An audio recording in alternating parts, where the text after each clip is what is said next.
Assalamualaikum warahmatullahi wabarakatuh. Selamat pagi semuanya. Jadi alhamdulillah. Sebelumnya minal aidin wal faizin dulu semuanya ya. Semoga Ramadan kemarin itu bisa bawa berkah yang bertahun. Oke, kita hari ini melanjutkan materi terkait dengan pemrograman komputer. Terakhir boleh mungkin satu orang yang bisa mention apa yang kita pelajari? Mungkin terkait AI ya? Atau apa? Kita sudah masuk Excel nggak? Kalau belum, kita bahasin dulu. Jadi sekarang saya mau bahas terkait dengan artificial intelligence atau kecerdasan buatan yang marak digunakan. Oke. Di sini saya mau menekankan kepada kalian semua bagaimana penggunaan AI itu secara proper dan bijak. Dua hal ini tidak boleh berjalan sendirian. Proper aja itu nggak cukup bagus kalau kalian tidak bijak menggunakannya. Beberapa AI soalnya seperti Grok itu bisa melakukan fitur namanya deepfake. Deepfake itu mengganti muka orang lain dengan badan orang lain. Dan seterusnya banyak hal yang bisa digunakan di AI. Nah, di sini saya coba mau jabarkan ya, bagaimana mestinya kalian pakai AI itu sebaik mungkin. Karena AI ini semacam disrupsi, sama seperti disrupsi saat pertama kali api ditemukan, pertama kali mesin industri ditemukan, pertama kali mesin cetak ditemukan, pertama kali komputer ditemukan, pertama kali internet ditemukan. Ini akan mengubah keseluruhan gaya hidup kita ya, point of view kita dan paradigma kita dalam melakukan sesuatu di segala aspek. Sebelum ditemukannya mesin cetak ya, orang-orang itu bernasab, katanya A, katanya B, katanya C. Sekalinya ada buku tinggal ditulis di belakang yang direferensikan oleh siapa. Sekalinya ditemukan mesin uap pertama ya, orang-orang yang tadinya handheld ya, itu menggunakan tangan dalam melakukan atau mengerjakan suatu produk, sekarang tinggal menggunakan mesin produksi, menggunakan mesin uap waktu itu.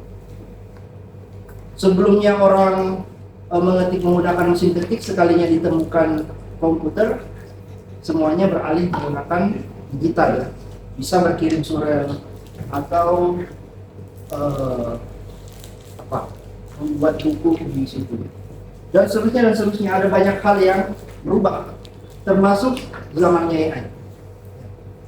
Yang paling maju sekarang ya, kemarin saya sudah kemukakan ya, bagaimana US itu menargetkan lokasi-lokasi penting di Iran untuk ditandai tempat jatuhnya rudal. Itu menggunakan AI. Yang mempelopori itu adalah OpenAI atau yang punya perusahaan ChatGPT, yang bantu militernya US untuk melakukan skimming tempat-tempat mana yang harus diledakkan sampai sejauh itu. Jadi AI itu bisa membunuh sekarang. Oke, lanjut. Oke, goalnya di sini adalah bagaimana kita menggunakan AI. Ada dua mazhab, tapi dua-duanya ini harus diikuti. Beda kalau di mazhab fikih kita bisa mengikuti salah satu, tapi kalau di sini harus diikuti dua-duanya. Kapan kita cuma ikut salah satu, maka merugilah kita ya. Karena fungsinya itu banyak sekali, tapi kalau cuma digunakan satu, sayang. Di sini pertama sesuatu atau tujuan.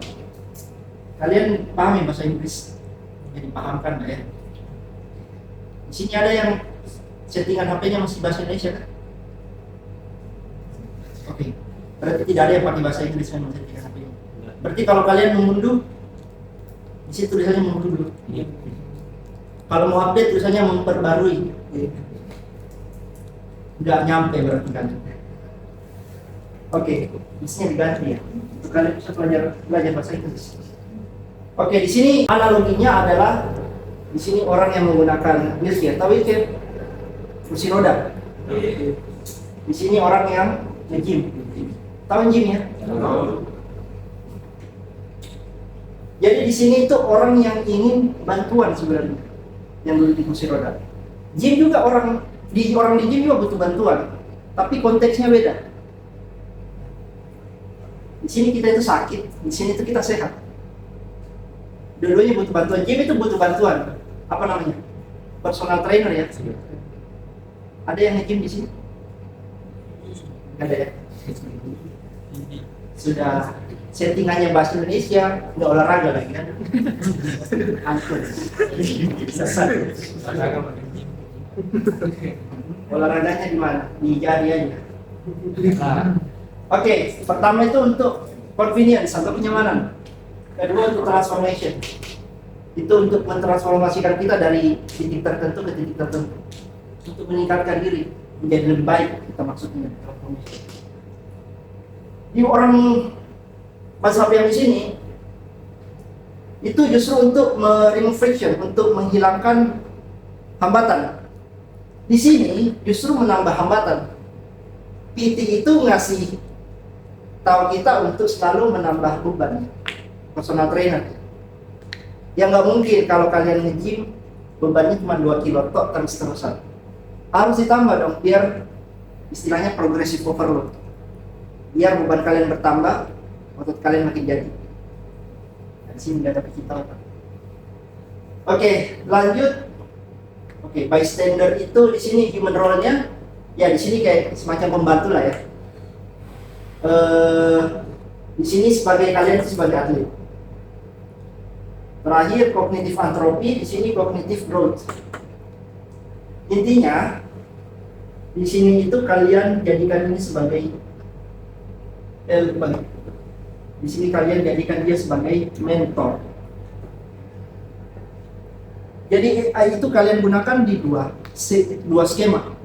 Kalian jadikan dia pembantu, kalian juga bisa jadikan dia mentor. Gitu ya.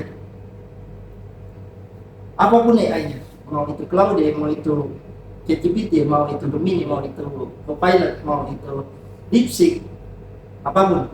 Itu kalian jadikan dua role ini. Either dia helper atau mentor.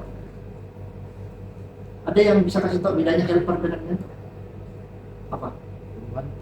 Membantu. Sedangkan itu mengarahkan. Mentor itu membantu juga. Tapi dia lebih ke mengarahkan. Oke, jadi paham ya bedanya di sini. Dua-duanya membantu, dua-duanya juga mengarahkan. Tapi saat itu kita duduk di kursi roda, satu kita di sini. Ya, kalian sudah paham lah ya.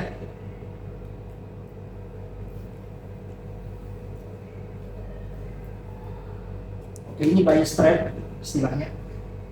Jadi ini by data, Harvard Business Review menemukan CEO membuang 72% waktunya menghadiri pertemuan yang useless atau tidak berguna. Ya. Oke. Jadi kita butuh dua input di sini yang menghasilkan output dopamin ya, kita bilangnya. Input A itu high stakes strategy document, yang input B low stakes expense report. Jadi satu dokumen low quality lah ya, tapi cepat ya, tapi fast. Ini high quality report ya, atau dokumentasi high quality tadi. Tapi ininya pace-nya dia slow. Dua-duanya ini kita butuhkan untuk meningkatkan dopamin. Ini cuma analogi lah. Ya ini dokumen yang cepat atau respon yang cepat itu biasanya dihasilkan oleh kita yang menggunakan AI sebagai helper. Nanti saya coba mention apa-apa saja yang bisa dilakukan oleh AI tanpa bantuan kita sama sekali sebagai helper. Kedua itu untuk high quality. Ya high quality itu berarti kita belajar ya di dalam, makanya dia slow. Kita butuh dia itu berproses lebih lama untuk menghasilkan hasil yang terbaik ya. Bahkan kita butuh melihat bagaimana algoritma di belakangnya berjalan supaya dia menghasilkan hasil tersebut. Saya jelaskan. Di sini ada dua grafik. Oke, ada dua grafik. Pertama grafik merah. Grafik merah itu laziness. Jadi di sini dibilangnya zona laziness layoff. Jadi zona kemalasan di sini effort atau usaha, di sini nilai yang diberikan, ya. Effort itu usaha berapa lama kita bikin usahanya. Kalau di sini berapa banyak value yang dihasilkan. Jadi karena zona laziness ya, yang tadi ya, kita butuh dibantu untuk hal-hal yang remeh-temeh kita bilangnya. Nah itu effortnya kecil sekali, tapi value-nya bisa tinggi. Tapi di waktu tertentu dia akan mengalami stagnansi. Kalian tidak mendapatkan apa-apa di dalam. Kalian tidak akan mendapatkan apa-apa. Istilahnya kalau dia butuh kamu suruh dia untuk bikin makalah gitu. Ya udah dibuatkan makalahnya, kamu kumpul selesai. Kamu nggak belajar apa-apa terkait makalah tersebut. Itu namanya zona laziness zone. Terus kedua, zona obsession. Jadi kalau kalian suka dengan sesuatu hal, gak mungkin dong. Misal kamu suka Mobile Legends, misalnya. Ada yang suka main Mobile Legends? Gak ada yang suka Mobile Legends? Ada. Cuma satu orang, yang lain main apa? FF. Aneh semua. Suka apa? Tidak suka olahraga. Mainnya FF. Settingannya bahasa Indonesia. Oke, misal saya suka main Mobile Legends ya. Saya kebetulan pengguna Fanny. Beberapa kali di band. Pusing gitu. Capek-capek dipelajari skillnya. Oke, jadi kalau kalian hobi akan sesuatu, tertarik dengan sesuatu, tak mungkin dong kalian serahkan begitu saja cara berpikirnya. Kalian misal cari strategi yang terbaik untuk memenangkan di mid lane. Tahu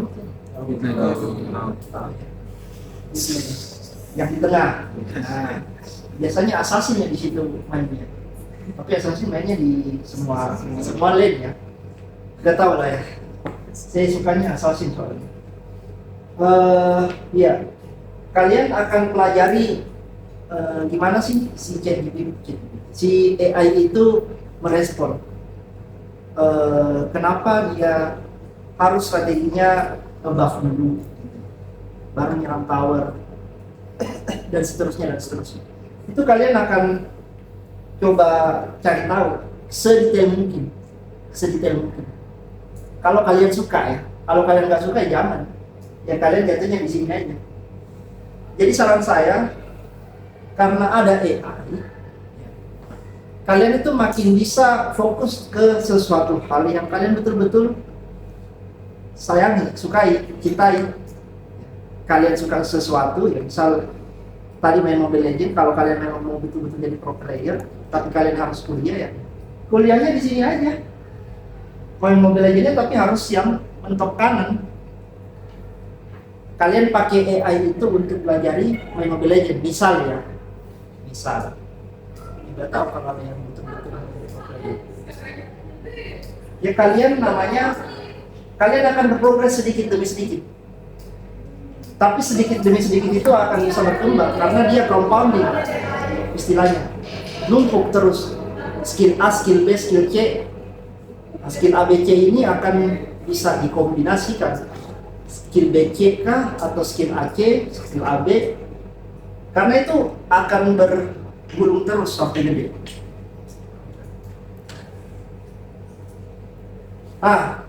Ini tadi kalau kalian gunakan dia sebagai helper atau kalian ada di zona kemalasan, kalian bisa pakai ini.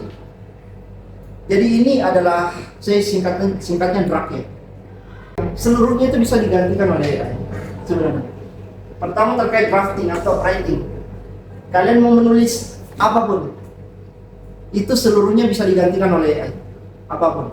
Kalau kalian masih menulis, ya udah jelas kalian katrok. Sudah ada mesinnya, kalian nggak pakai.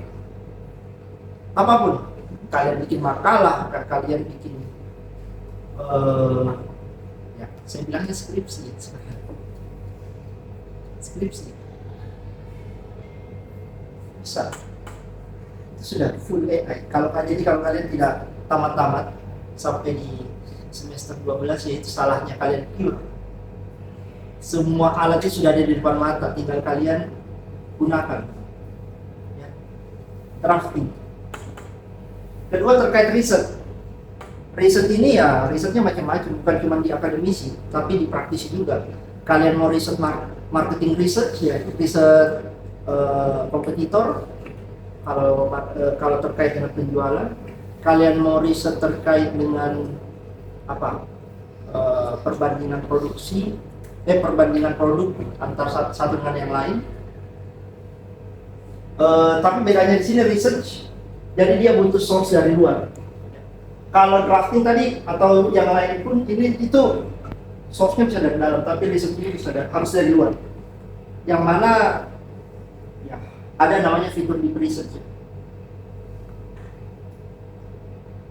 Di AI yang kalian bisa gunakan untuk melakukan pencarian secara eksternal, mencari data secara eksternal di luar sumber-sumber yang kalian sudah miliki. Research. Ketiga terkait analisis. Analisis ini lebih kental dengan bagaimana kalian melakukan komparasi dua produk kah, lebih dari dua produk kah, atau kalian punya perusahaan terus kalian butuh memfilter siapa karyawan yang layak masuk, ya. Jadi sudah ada CV-nya semua, tinggal kalian analisa siapa yang paling cocok di posisi ini. Itu bisa tinggal kalian masukkan datanya. Terakhir, grunt work atau pekerjaan yang repetitif, macam-macam ya. Ada yang kayak mentabulasi, mengumpulkan data, apa lagi, menyocokkan dengan template, format-format gitu ya. Jadi misal ada kalian punya file ya, terus file itu kalian mau kumpulkan, tapi di proses pengumpulannya dia butuh template. Sini ada template. Ada yang harus buat itu masuk ke dalam template, nah itu bisa pakai ya. Sudah semudah itu dan sudah segampang itu. Tapi ini kalau role-nya itu jadi pembantu. Kalau kalian bisa pakai ini, ya ngapain nggak pakai ini. Tapi hal yang kita bisa pastikan, kalau kalian pakai ini, kalian tidak akan belajar apa-apa di dalam, karena sudah digantikan seluruh.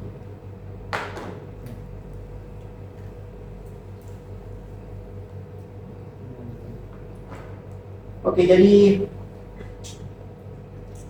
Heisenberg shift. Jadi AI itu mesin probabilitas, bukan mesin deterministik atau ngasih jawaban A.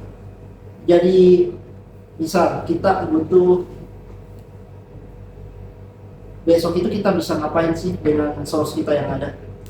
Misal jadwal kita dari pagi sampai sore, kira-kira kegiatan apa yang bisa saya tambahkan untuk saya bisa lebih produktif. Nah, dia itu bukan jawaban determin. Dia itu nggak ngasih jawaban kamu harus lakukan A, B, C, enggak. Dia akan ngasih jawaban yang sesuai probabilitasnya, yang kemungkinan besar itu bisa berhasil, tapi bukan jawaban mutlak. Jadi kalau ada yang mau pakai AI jadi mesin forecast, mesin judi, ya besok itu yang naik nomor berapa? Oh, itu sudah salah sekali, karena dia adalah mesin probabilitas. Ada yang main judul di sini, domino his, itu banyak yang senyum-senyum. Ternyata banyak kalau di belakang. Mantan-mantan ini, Megawin, Superwin. Ya, jangan kamu pakai AI untuk tebak nomor berapa yang naik. atau sio apa yang naik, karena dia itu masih probabilitas. Kemungkinan itu nggak pernah 100%, pasti di bawah ya 80% itu sudah alhamdulillah, biasanya di bawah 70%.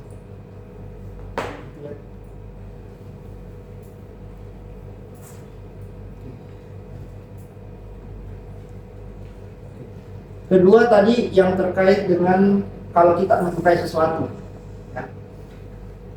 ya kalau kita menyukai sesuatu ya kalian dalami lah, jangan kalian tidak dalami. Cara kalian mendalami menggunakan AI, ya jadikan role ya pertama AI itu sebagai mentor kalian. Misal kalian suka dengan sosoknya apa ya, sosoknya Reza Arab misalnya, ada yang suka dengan apa ini? Pilih. Ada yang nonton maraton di sini? Pilih. Kamu nonton? Saya sebut ya, sudah settingannya bahasa Indonesia dia. Dia suka olahraga, ya bukan itu sekitar terbal lagi. Fans Lezara tuh. Mainnya FF, nontonnya maraton lagi. Mahasiswa ya, selalu hebat.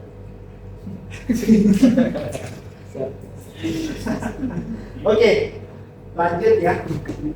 Misal kalian suka ya Reza Arab dengan apa namanya konten itu bikin apa ya namanya itu maraton, bukan podcast juga ya, live aja gitu, live cuman panjang sekali. Ada yang nonton, ada yang nyumbang, kamu nyumbang? Bang, apa ya? Nggak sampai sana gitu. Rela nggak ngasih makan anak dan menyumbang ke Reza Arab. Ya, lanjut. Pertama, jadi kalian coba-coba ya, zero shot prompting. Jadi kalian coba-coba ya. Ini semuanya dimulai dari coba-coba. Coba dong, misal kalian suka dengan, kalau Indonesia sukanya Gita Wirjawan. Kalian pernah dengar? Enggak ada ya. Ada benar. Gita Wirjawan, jadi beliau punya podcast namanya Endgame. Misal saya suka ya, dia itu suka interview beberapa orang besar lah. Dia itu mantan apa namanya menteri ekonomi beda. Menteri ekonomi, dia juga CEO, pemegang venture capital di salah satu grup di Indonesia. Jadi saya suruh dia, kamu itu berlagak seperti Gita Wirjawan yang ngasih mentoring ke saya. Saya mau dalam 5 tahun ke depan saya punya duit misalnya $1 miliar. Nah itu langkah-langkahnya gimana sih? Itu coba-coba ya kamu pakai program. Nah kamu bisa ceritakan case-mu hari ini, kamu sekarang punya berapa, kamu punya tugas apa aja, kamu punya duit itu yang bisa dialokasikan itu berapa aja, itu kan bisa dibantu. Di sini zero shot prompting, di sini one shot prompting, ini cuma nge-prompt aja sembarang masukinnya. Tapi kalau udah masuk ke 3 dan ke-4 ya, kalian coba bikin satu ya tadi, kamu ceritakan masalahmu seutuhnya, sedetail-detailnya. Ya nggak tahu juga sih yang namanya keamanan di Indonesia khususnya ya, udah gak aman lagi datanya. Jadi nggak usah sok-sokan kalau kamu masukkan di situ nanti bisa dibaca orang. Kamu nggak tulis di situ pun kamu pasti bisa dibaca, bisa dihack. Ya, gitu. Jadi kalau saya sendiri, saya tuh curhat justru ke AI supaya AI itu bisa lebih tahu kondisi saya. Jadi dia ngasih mentoring ke saya itu lebih akurat. Ya. Terus, nah itu kan yang ketiga. Yang keempat ini kamu bikin agent. Agent itu akhirnya kamu bisa bikin satu sistem. Jadi di akhir, kebetulan di akhir perkuliahan ini outcome-nya itu atau luarannya kalian itu sudah bisa bikin namanya program atau aplikasi. Tapi aplikasinya ini tidak coding manual. Jelas. Kita namanya Vibes Coding, akan dibantu dengan prompting. Nah, itu kalian bisa bikin satu program yang fully automated, bisa mengeksekusi. Ya. Kebetulan saya selalu bikin konten ya. Nah, itu bisa langsung diotomatisasikan. Jadi misal saya bikin konten, itu bisa saya langsung lempar ke aplikasi saya. Misal konten itu panjangnya 15 menit, saya mau arahin itu di TikTok. Nah, konten di aplikasi saya itu bisa langsung dipotong-potong videonya yang 15 menit menjadi yang pendek-pendek 1 menit 1 menit ya. Terus di-upload di TikTok. Misal selama 1 minggu terakhir, lengkap dengan caption. Saya nggak perlu lagi ambil pekerjaan di situ. Itu semuanya fully dikerjakan oleh agent ya. Tapi jelas pelan-pelan dari bawah ya. Kalian pelajari dulu. Kalian mesti tahu sedetail mungkin terkait apa yang kalian sukai. Jadi itu sama analoginya seperti kalian seorang atlet yang tadi nge-gym. Namanya progressive overload. Kalian harus tingkatkan beban kalian sedikit demi sedikit supaya ya, kalau di gym otot kalian makin jadi. Gitu ya.